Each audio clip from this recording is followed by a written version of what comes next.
오늘 고린도후서 7장을 공부하겠습니다. 고린도후서 7장 지난 시간에 1절 잠시 1절까지 봤죠. 근데 1절 잠깐 살펴보면서 우리 7장을 함께 보도록 하겠습니다.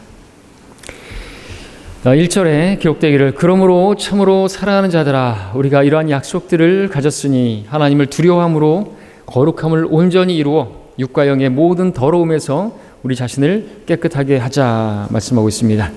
예, 참으로 우리를 사랑하시기 때문에 하나님께서 우리에게 성경을 주시면서 하나님의 약속들을 주셨고 이러한 약속들을 통해서 우리 주님을 기쁘시게 하고 주님께서 그러면 우리를 참으로 아들들로 대우하시고 왕국에서 통치할 수 있는 왕들로 그렇게 삼으시겠다고 말씀하셨습니다.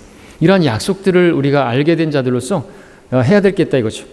우리가 구원을 받았다고 해서 우리가 은혜로 값없이 단번에 구원받았다고 해서 이제 죄를 지어도 된다는 말이냐? 아니죠.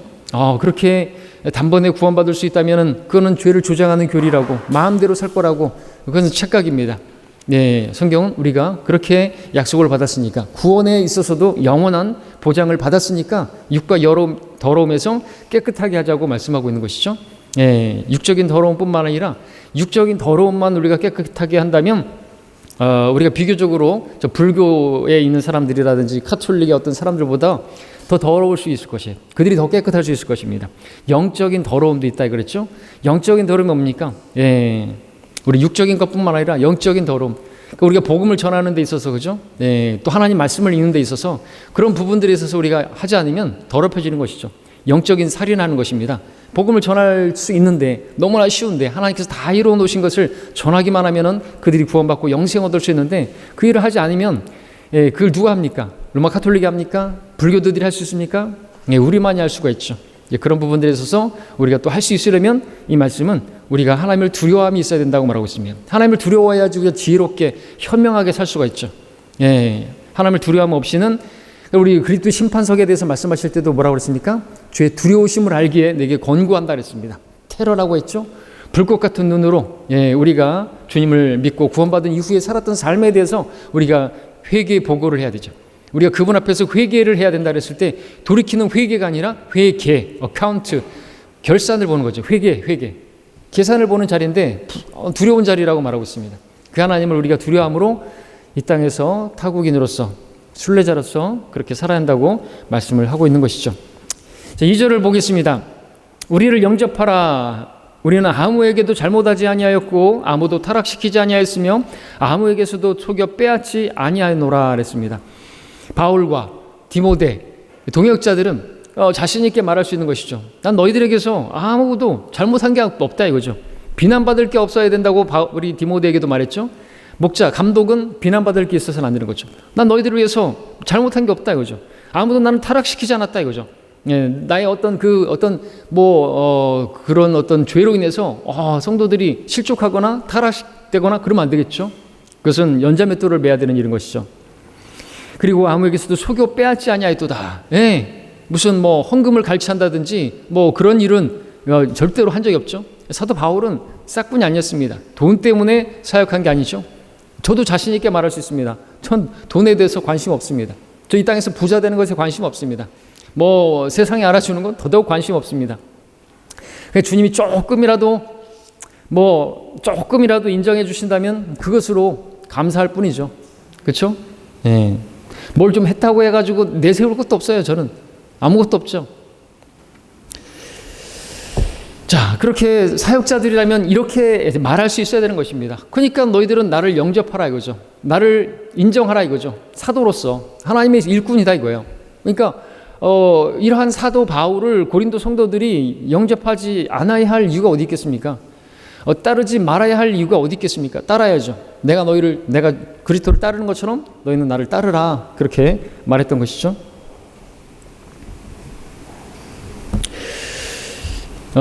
이렇게 말하는 것은 고린도 성도들을 향해서 이렇게 정죄하려고 하는 게 아닙니다. 3절을 보니까 내가 너희를 정죄하려고 이 말을 하는 것이 아니니라 그랬습니다. 이는 내가 이전에 말하였거니와 너희가 우리 마음속에 있어 너희와 함께 죽고 함께 살려는 것이라. 바울은 그들을 위해서 죽고 그들을 위해서 살았던 사람입니다. 아무리 고린도 성도들이 육신적으로 그렇게 어떤 사람들은 또 헐뜯고 언변이 하찮네 뭐 그러면서 그랬을지라도 사도 바울은 그들을 위해서 살았고 그들을 위해서 죽었던 것이죠. 너희와 함께 죽고 함께 살게 하렵니다. 우리가 살아도 주를 위해 살고 죽어도 주를 위해 살아야 된다고 바울은 말했는데 그것의 실제가 뭡니까? 교회를 위해서 살고 교회를 위해서 죽는 것입니다. 교회를 위해서 내 성질을 죽이는 것이고요. 교회를 위해서 사는 것입니다. 성도들을 위해서 사는 것이죠. 성도들을 위해서 기도하는 것이고요. 그렇죠? 왜? 교회가 주님의 몸이기 때문에 그렇습니다. 그래서 주님의 몸에 지체된 성도들을 섬기는 것이 그 주님을 섬기는 것이에요. 전 여러분들을 어떻게 섬기고 있습니까? 예, 저는 말씀으로 섬기라고 그렇게 하나님께서 세우신 것이죠. 그래서 말씀을 전할 때도 여러분들에게 무언가를 누리고 그렇게 하면 안 되겠죠. 돈을 노리고 뭐 건축을 해야 되는데 작정 헌금하셔야 되고 뭐 무슨 서로 보증 서시고 맞보증 서시고 어떻게 서라든지 뭐 하나님께서 독자를 주신 것과 같이 여러분들도 헌금을 하시라고 그렇게 한다고 한다면 그건 싹군이고 그것은 하나님 일꾼이 아니죠. 예, 교회를 위해서 죽고 교회를 위해서 살아. 이것이 곧 주를 위해서 사는 것입니다. 바울은 그것을 알았습니다. 교회를 박해했는데 네가 왜 나를 박해하느냐 그랬죠. 교회를 박해하는 것이 곧 주님을 박해하는 것이죠. 그래서 우리가 늘 이것을 알아야 되는 것입니다. 근데 교회를 떠나서 하나님 섬긴다? 그것은 있을 수가 없는 것입니다. 예, 하나님께서 인정하지 않은 것이죠. 그래도 심판석에서 다 드러나게 될 것입니다. 변명할 수가 없겠죠. 그래서 지금 3절에서 그렇게 말했고 4절에서 너희를 향하여 말하는 나의 담력도 크고 난 담대하게 말한다 이거죠. 그 사역자가 이렇게 담대할 수 있을까? 와, 그러면 정말 좋겠다. 근데 저는 담대하게 말을 못합니다. 전 여러분을 위해서 살고 있고 전 여러분들을 위해서 죽습니다. 이렇게 말할 수 참 부끄럽죠. 근데 바울은 이렇게 말할 수 있었다는 거죠. 담대함으로 말한다 이거죠. 너희에 관한 나의 자랑이 크도다 이거죠. 너희를 섬기는 데 있어서 나는 부끄러운 게 없다. 이렇게 말할 수 있는 사역자라면 정말 하나님의 사역자겠죠. 우리의 모든 환난 가운데서도 나는 기쁨으로 차고 넘치도다 그랬습니다. 바울이 환난을 당했습니다. 많은 어려움을 당했습니다. 5절에 보니까 우리가 마케도니아에 도착했을 때 우리의 육신은 편하지 못하였고 사면에서 고난을 받았으니 밖으로는 다툼이요 안으로는 두려움이라 말하고 있습니다. 많은 고난을 당했죠. 마케도니아에 특별히 거기에 있는 빌립보 거기 도착했을 때 악령 들린 소녀가 쫓아다니면서 하나님의 위대한 종이라고 하면서 막 조롱하는 건데 그게 사실은 우리 복음 전하고 있다 보면 할렐루야 하고 지나가는 사람들 있잖아요. 아멘 하고 지나가는 사람들 다 이게 조롱하는 것이거든요. 그렇게 쫓아다니면서 얼마나 괴로웠는지 그래서 좀 일찍 하면 될 것 같은데 어쨌든 악령을 쫓아냈습니다. 그로 인해서 고소를 당하게 되고 돈벌이가 이제 끊어졌다고 생각하는 사람들이 고소를 했고 결국에 빌립보 감옥에 갇히게 됐죠. 채찍에 맞았죠. 착고에 묶였죠. 그런 고난을 당했던 것입니다. 바울은. 그래서 밖으로는 다툼이고 안에는 두려움이 있다고 했는데 사도 바울이 두려워했을까요? 예, 두려워한 것 같아요. 이 말씀에 따르면 두려워했지만 또 그가 찬송을 부르면서 그것을 이겨냈겠죠. 그래서 빌립보 감옥에서 바울과 실라가 찬양을 부르잖아요. 그랬더니 감옥문이 열리게 되고 그래서 빌립보 간수가 구원을 받게 되고 그와 같은 일들이 일어났었던 것이죠. 그 환난 가운데서도 기뻐했다고 말했죠. 예, 그 환난 가운데서도 기쁨으로 차고 넘쳤어요. 그런 고난을 통해서 고난의 교제를 만났더니 감옥에서도 찬양을 불렀고 거기서 하나님의 역사가 일어났고 그랬다라는 것이죠. 어쨌든 바울도 인간이기 때문에 두려움은 가졌던 것이 사실이죠. 고난이 오니까 사면에서 고난이 오니까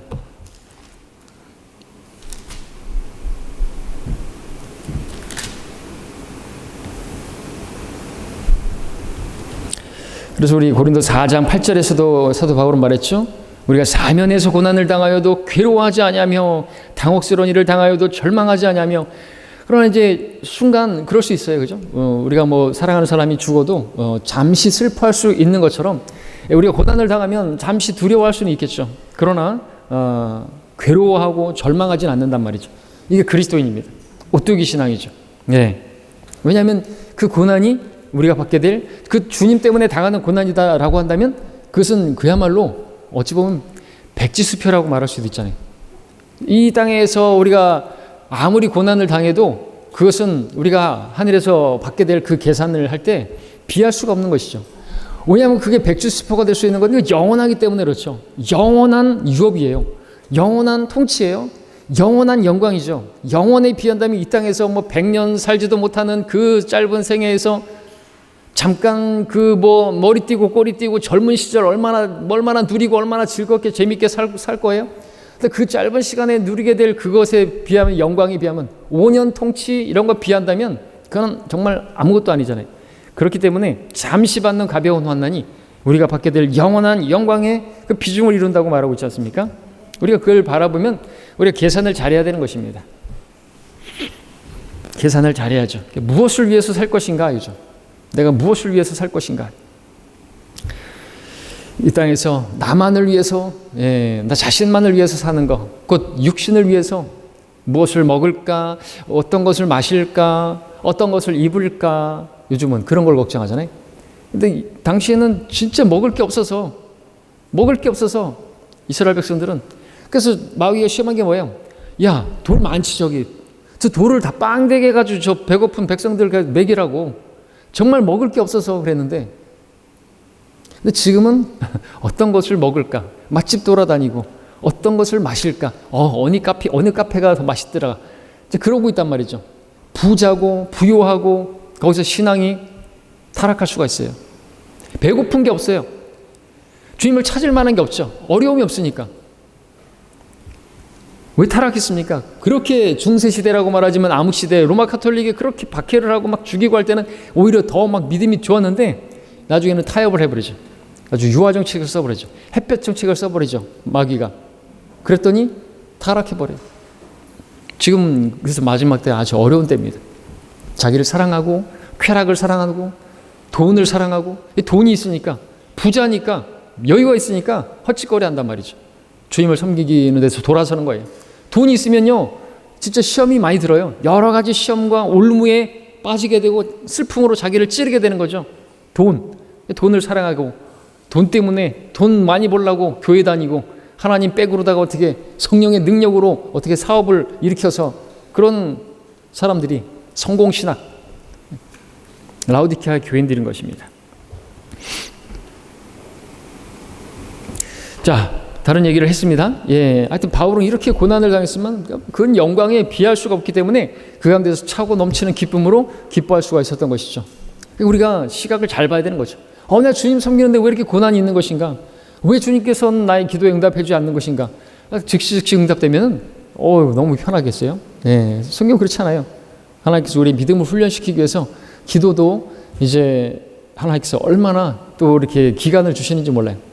우리 많이 봤지만 또 오늘 오전 설교에서도 보겠지만 참 하나님은 그렇게 일하시는 분이시구나 하는 것을 알게 되죠. 자, 그런 가운데 있었는데 그냥 내버려 두신 게 아니고 우리 다시 본문으로 와서 보시면요.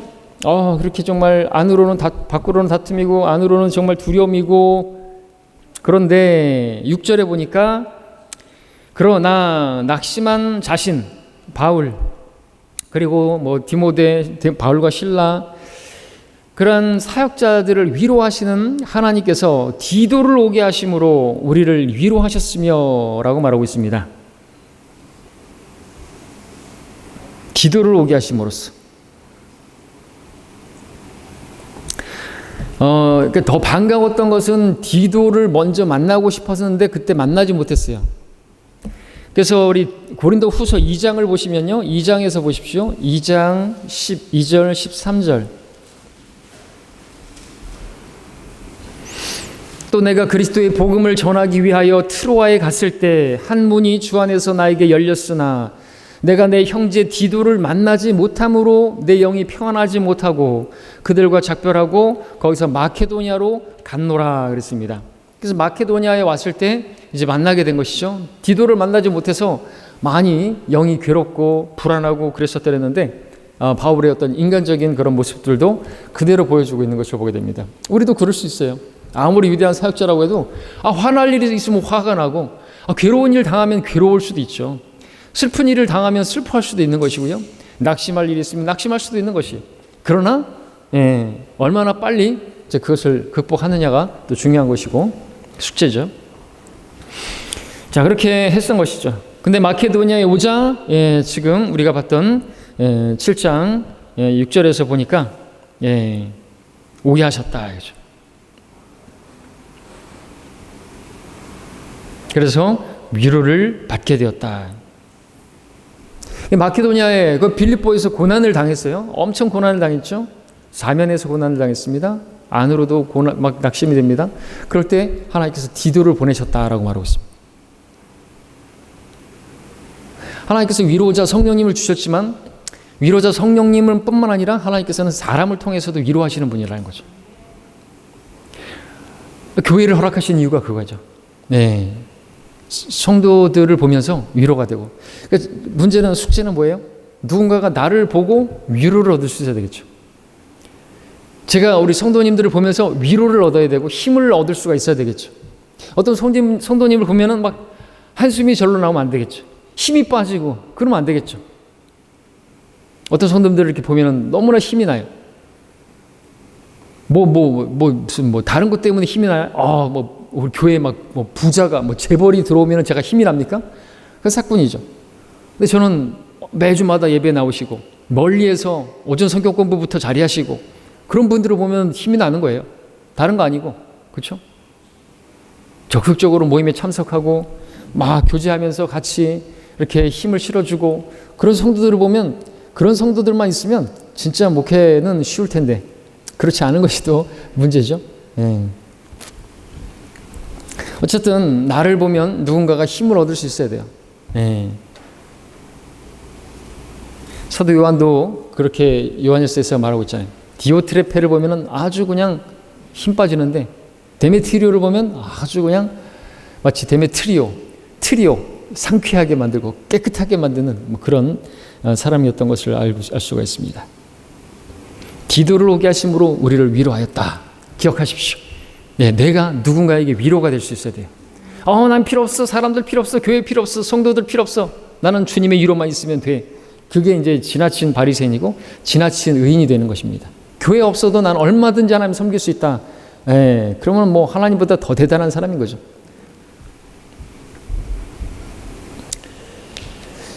자, 7절에 보시면 이제 그가 온 것뿐만 아니라 그 자체가 온 것, 그를 만나는 그 얼굴 보는 것만으로도 정말 위로가 되고 기쁨이 되는 힘이 되는데 온 것뿐만 아니라 그가 너희에게 받은 위로로 위로하였으니 라고 말하고 있습니다.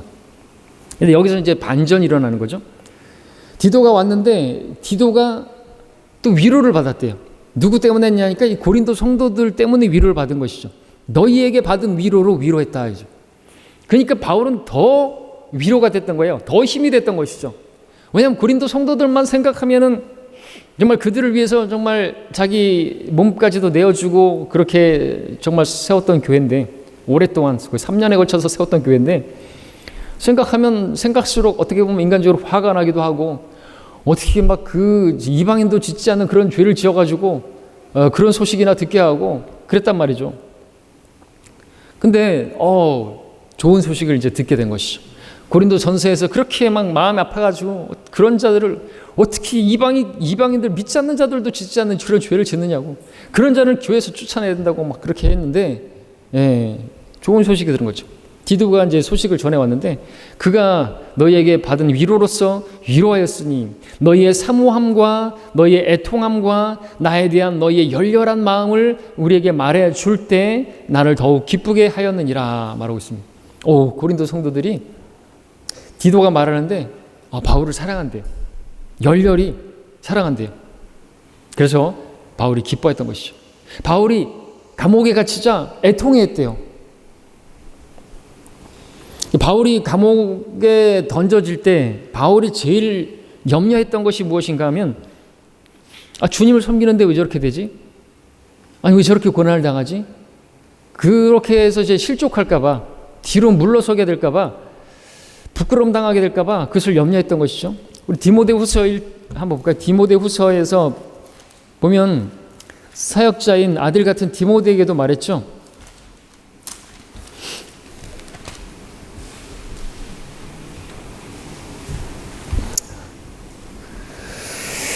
1장 8절 디모데후서 1장 8절에 그러므로 너는 우리 주의 증거나 그의 죄수된 나를 부끄러워하지 말고 하나님의 능력에 따라 복음을 위하여 고난의 동참자가 되라. 바울은 그렇게 고난을 당했던 것이죠. 복음을 증거하다가, 주님을 증거하다가 감옥에 갇혔습니다. 그의 죄수된 나라고 말하는 거죠. 죄수도 아닌데 오히려 의를 전하는데 죄수가 됐어요. 주님께서도 십자가에서 죄가 없으신데 범죄자로 헤아림을 당했죠. 바울도 죄수가 아닌데 감옥에 갇혔습니다. 근데 그렇게 되자 부끄러워할 수도 있잖아요. 너 영적의 아버지가 바울이라면서, 야, 너 바울을 따르냐? 아폴로를 따르든지 베드로를 따르든지, 주님만 따르면 그리스도, 바울, 고린도 교회들이 네 파로 나눠졌잖아요. 베드로파, 아폴로파, 바울파, 그리고 그리스도파. 야, 그리스도를 따르면 그렇게 안 돼. 그렇게 해서 막 저기 할 수 있겠죠. 부끄러움 당할 수도 있겠죠. 바울파라고, 바울파는 다 저러냐? 하면서. 근데 이제 그런 부분들을 바울이 또 염려했던 건데, 고린도 교회 소식을 들으니까 아니라는 거죠. 오히려 바울이 감옥에 갇히자 애통해했고, 빨리 이제 풀려나기를 기도도 했겠고, 그들을 향해서 정말 슬퍼하기도 하고, 열렬한 마음을 보여줬다. 그래서 그 마음을 보고 바울은 더욱 기뻐하였다고 그렇게 말을 한 것이죠.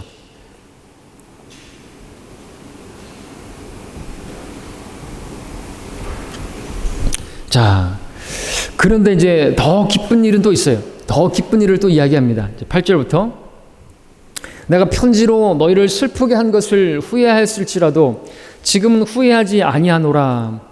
이는 그 편지가 너희를 잠시만 슬프게 하였음을 내가 알기 때문이라. 일단 이게 무슨 소린가? 이 편지를 썼는데 그 편지가 너희를, 고린도 성도들을 슬프게 했다라는 거죠. 근데 그 슬프게 한 것을 후회를 했다라는 건데, 성경인데 그게 고린도 전서인데, 고린도 전서를 기록할 때 성령께서 기록하신 것인데 그걸 썼던 것을 후회했다라는 게 좀 이해가 안 되는 부분이긴 한데, 지금은 후회하지 않는다 이거죠. 하나님께서 부르심 그리고 은사는 후회함이 없으시다 그랬는데 왜 자기가 후회를 하는 것이? 어쨌든지 간에 자기가 그렇게 후회할 만한 일을 한 것은 아닌데 잠깐 후회했다라는 부분도 이제 인간적인 부분을 볼 수 있는데, 어쨌든 후회할 일이 아니다라는 것은 뭐냐니까, 너희가 잠깐 슬퍼할 수는 있었겠지만 염려했던 그것이 그건데, 우리도 그렇잖아요. 우리 아이들을 징계할 때 아이가 슬퍼할까 봐 징계를 안 하잖아요. 혼내키기를 하지 않잖아요. 근데 혼내켜야죠. 근데 혼내고 나서 우리는 후회가 되긴 하죠. 근데 그 후회할 일이 아닌 것은, 혼냈더니 얘가 바로 잡혔어요. 내가 잠깐 후회한 것을 내가 부끄럽게 되겠죠. 그렇죠? 혼내켜야죠. 성경대로. 그걸 지금 말하는 것입니다. 자신이 오히려 부끄럽게 된 것이죠. 그 편지가, 그 고린도 전서가 너희를 잠시만 슬프게 하였음을 내가 알기 때문이라. 잠깐 슬퍼했는데 슬퍼할 일은 아닌 거라죠. 징계도 우리가 당시 당할 때는 잠시 우리를 슬프게 하는 것이고 아프게 하는 것이지만 화평한 의의 열매를 맺게 한다고 했잖아요. 9절에 보니까 이제 내가 기뻐하는 것은 너희가 슬퍼하게 된 것 때문이 아니요. 슬퍼하게 된 것을 기뻐할 수는 없겠죠. 무슨 이상한 변태도 아니고 얘네들이 뭐 슬프게 됐는데 왜 기뻐해요? 너희가 슬퍼하여 회개에 이른 것 때문이라. 책망의 그러한 고린도전서를 읽고 그들이 바로 잡혔네요. 너무 기쁜 일이죠. 설교자도 설교를 했는데 바로 잡혀지는 거예요. 책망의 설교를 했는데 돌이켜지는 것이에요. 기쁘죠. 열매잖아요. 그런데 설교를 듣고 오히려 반감을 갖고 교회를 대적하고 작당하고 또 막 공모자들을 모아가지고 교회를 대적하고 그런 일들이 많거든요. 서울에서 그렇게 강력하게 설교를 했었죠. 지나친 바리새인, 영적 바리새인들을 경계하라, 그 설교를 하고 그 당시에 영적 전쟁이 일어났습니다. 바리새인들이에요. 자기들은 뭐 대단한 것처럼 장년부는 다 육신적이고 청년부는 영적이고 그렇게 팔을 나누고, 그래서 설교하고, 제가 지난 시간인가 그때 이제 뭐 찬양을 불렀는데 죄 있는 자들아 이리로 오라, 그게 설교, 그 찬양이 아니었어요. 3에서도 그게 아닌데 가만히 생각해보니까 그거죠.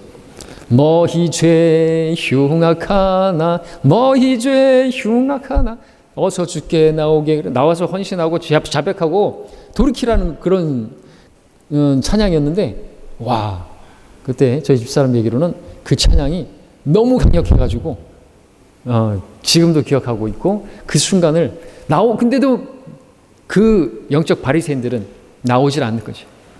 오히려 딱 당당하게 서가지고 그 찬양을 부르면서 오히려 목자를 향해서 너의 죄 흉악하나 이렇게 불렀어요. 실제로 네가 죄가 많지 우리가 죄인이냐 이거죠.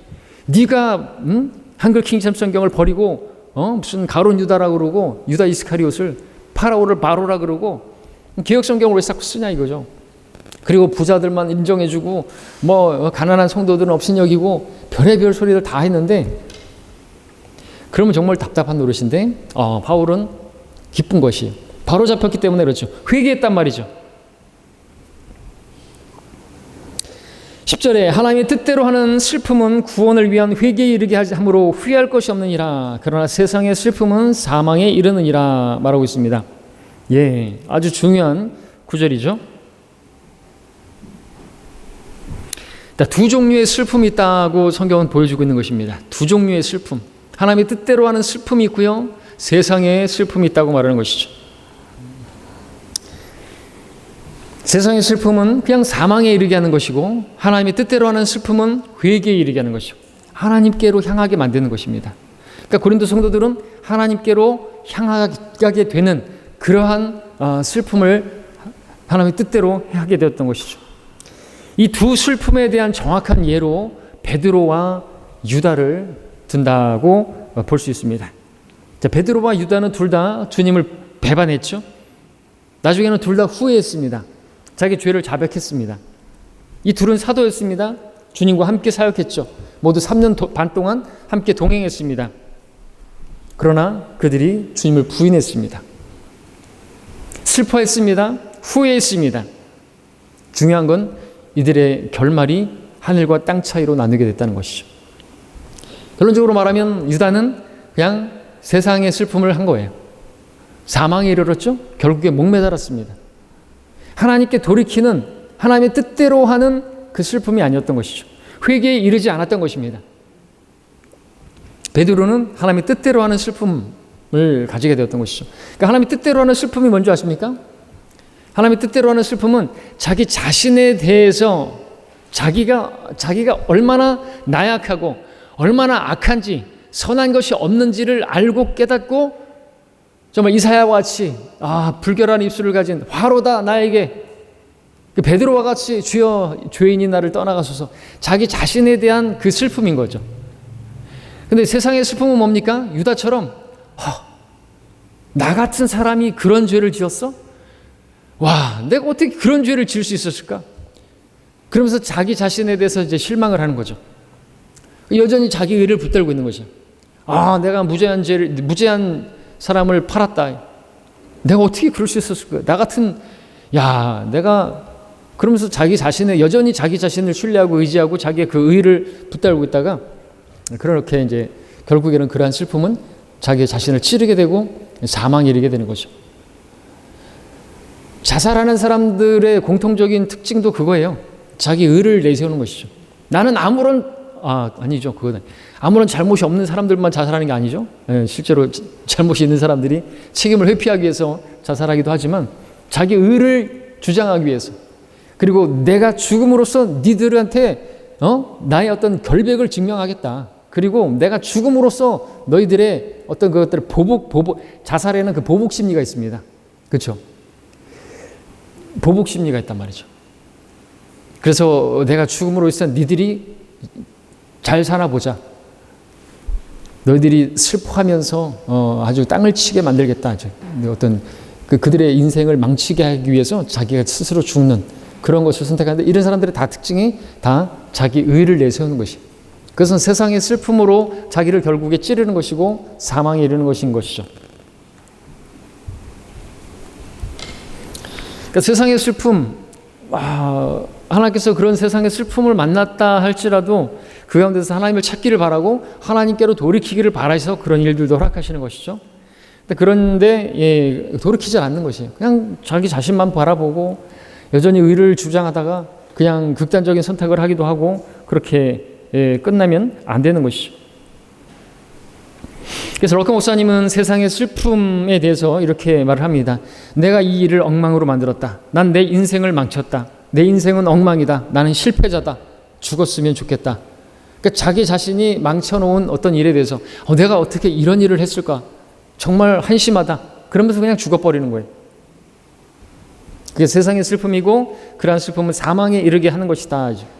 그러나 하나님의 뜻대로 하는 슬픔은 이렇게 써놓고 계십니다. 내가 곰곰이 생각해보니 지금껏 나는 좋았던 상태가 되어본 적이 없고 그래서 분명히 앞으로 나는 스스로 좋은 상태가 될 수 없을 것이다. 때문에 주께서 나를 도와주시지 않는다면 나무로 난 아무런 가치도 없을 것이다. 그러므로 주여 내가 주를 의지하나이다. 주여 나를 도우셔서 내가 주를 의지하고 주를 향해 나갈 수 있기를 원합니다. 저를 도와주실 것을 믿습니다. 하고 주님께 나아가는 것. 이것이 바로 하나님의 뜻대로 하는 슬픔이다라는 거죠. 그래야지 이제 회개에 합당한 열매가 맺어지게 되는 것이죠. 하나님께서 그런 목적으로 우리에게 또 잠시 슬퍼할 수밖에 없는 징계도 허락하시는 것이죠. 돌이키게 할 목적으로. 그런데 징계를 당하는데 징계를 멸시하면 안 되겠죠. 마음대로 하세요. 더 패세요. 더 패세요. 차라리 죽이세요 나를. 그러면 안 되겠죠. 부모가 매를 대는데 마음대로 하세요. 더 때려요. 더 때려. 이렇게 하면 안 되겠죠. 예. 그런 목적이 아니기 때문에 바로잡을 목적으로 그렇게 징계를 하는 것인데 말이죠. 자, 고린도인들은 그렇게 하나님의 뜻대로 슬퍼했던 것이고요. 회개에 이르게 되었던 것입니다.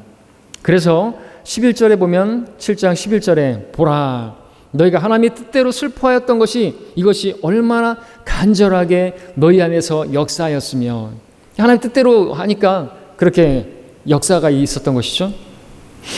정녕 얼마나 변명하게 하며 정녕 얼마나 분개하게 하며 정녕 얼마나 두려워하게 하며 정녕 얼마나 사모하게 하며 정녕 얼마나 열성을 내게 하며 정녕 얼마나 보복하게 하였는가. 모든 것으로 너희는 이 문제에 있어서 스스로 결백함을 증명하였느니라. 이제 문제가 바로 잡힌 것입니다. 그들 안에서 막 다툼이 일어나고 하기도 했지만 결국에는 선한 열매를 맺은 것이죠.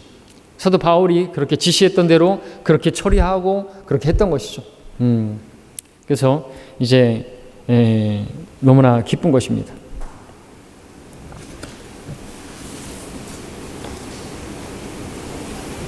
고린도인들은 정말로 하나님을 두려워했습니다. 그래서 옳게 행하고 싶은 소원을 나타냈고 그들의 그 소원을 실행에 옮기게 되었던 것이죠. 그 열성을 내게 했고 얼마나 두려워했는지. 자, 이러한 열매를 바울이 말했던 거죠. 이것이 바로 고린도 성도들을 향해서 가지고 있었던 간절한 바람이었는데 그것이 그들에게서 나타났고 그것을 디도를 통해서 듣게 되었습니다.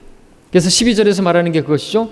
이제 내가 너희에게 쓴 것은 불의를 행한 자 때문이 아니요 또한 불의를 당한 자 때문도 아니라 다만 너희를 위한 우리의 간절함이 하나님 앞에서 너희에게 나타나게 하려 함이라.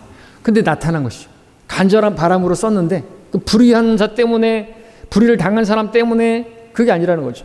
고린도서 5장에서 그 정말 근친상간의 그러한 죄, 그러한 그 일들이 있었는데 바로잡기를 바랬고 그것이 나타났고 바울의 간절함이 이루어지게 되니까 너무나 기쁜 것이죠. 그래서 13절에서 이 때문에 우리는 너희의 위로 안에서 위로를 받았고 디도의 기쁨으로 인해 오히려 우리가 더욱 심히 기뻐한 것은 그의 영이 너희 모두로 인하여 새 힘을 얻었기 때문이라 그랬습니다. 그러니까 고린도인들로 인해서 기쁨을 얻은 거예요. 그 기쁨을 얻게 된 것은 또 디도였어요. 디도를 보내서 고린도 교회에게 이제 바라는 것이 있었는데 그냥 뭐 할 게 없었어요. 디도가 보니까 너무 잘하고 있는 것이요. 바로 잡힌 것이. 그래서 디도가 너무나 힘을 얻었다고, 너무나 기뻤다고, 바울이 나를 보낸 것에 대해서 또 그것도 기쁜 것이고, 가서 와서 보고를 하는데 너무나 기쁘게 이야기를 하니까 위로를 받은 것이죠. 기쁨이 넘친 것입니다.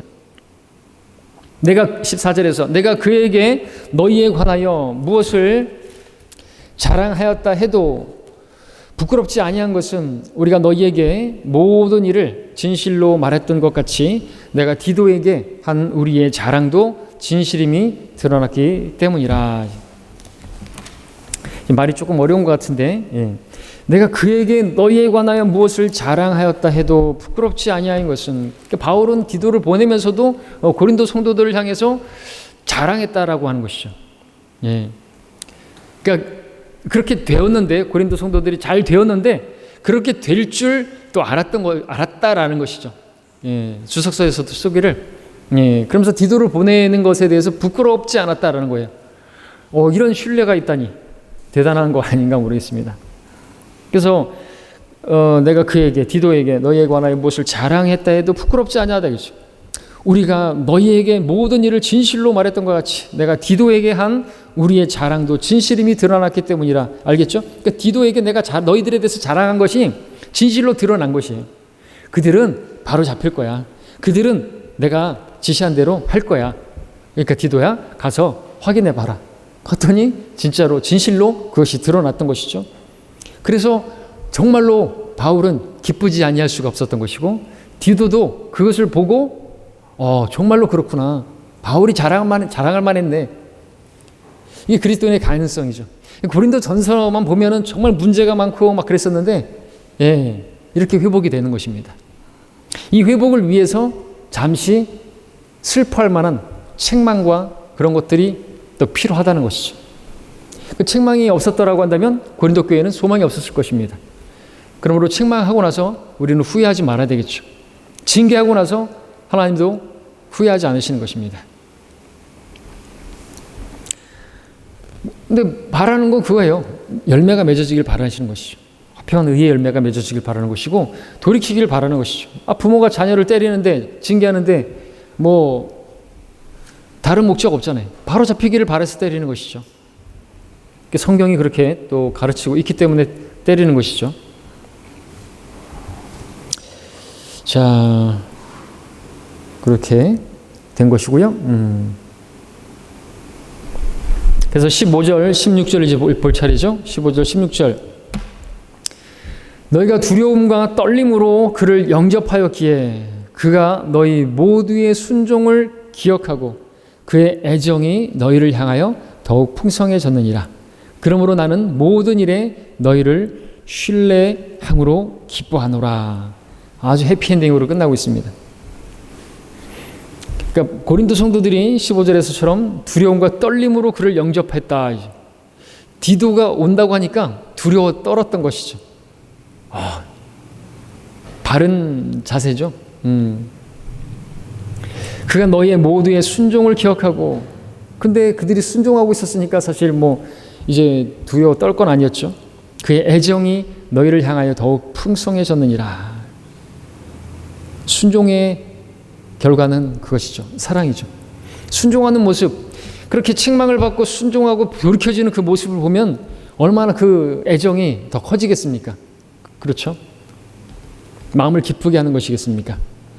그러므로 나는 모든 일에 너희를 신뢰함으로 기뻐하노라. 이런 해피엔딩이 어디 있습니까?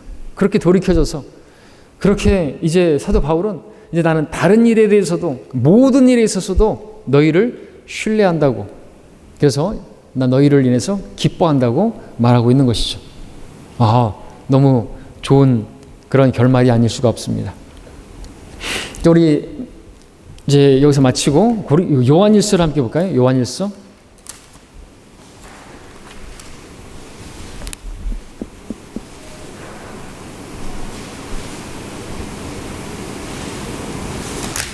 아니, 요한일서가 아니죠? 요한 3서죠. 오타를 내가지고 요한 3서. 그 유명한 조영기 목사의 그런 슬로건이었죠. 1절부터 보겠습니다. 장로인 나는 지극히 사랑하는 가이오에게 편지하노니 내가 진리 안에서 그를 사랑하노라. 사랑하는 자여, 무엇보다도 내 혼이 잘됨같이 내가 번성하고 강건하기를 바라노라. 이는 형제들이 와서 내 안에 있는 진리를 증거하고 내가 진리 안에서 행한다고 하므로 내가 매우 기뻐하였습니다. 나의 자녀들이 진리 안에서 행한다는 것을 듣는 것보다 더 큰 기쁨이 없느니라. 바울도 이러한 기쁨이 있었던 것이죠. 요한도 가이오가 진리 안에서 행한다는 것을 보고 기뻐한 거죠. 부모도 자녀들이 진리 안에서 행하는 것을 보고 기뻐하는 거죠. 자녀들이 육신적이고 그냥 그러고 세상적이고 그러면은 진짜 슬프죠. 보기만 해도 답답하죠. 근데 진리 안에서 행하고 주님을 사랑하고자 하고 주님을 섬기고자 하고 주님의 일을 먼저 하고자 하고 그러면 얼마나 기쁘겠습니까? 부모가 그런 자녀가 되어야 되겠죠. 부모를 기쁘시게 하는, 아버지를, 하나님을 기쁘시게 하는 그러한 자녀들이 우리가 되어야 되는 것이죠. 네, 그렇게 되기를 바라서 우리에게 이러한 말씀을 주시는 것입니다. 여기서 마치고요.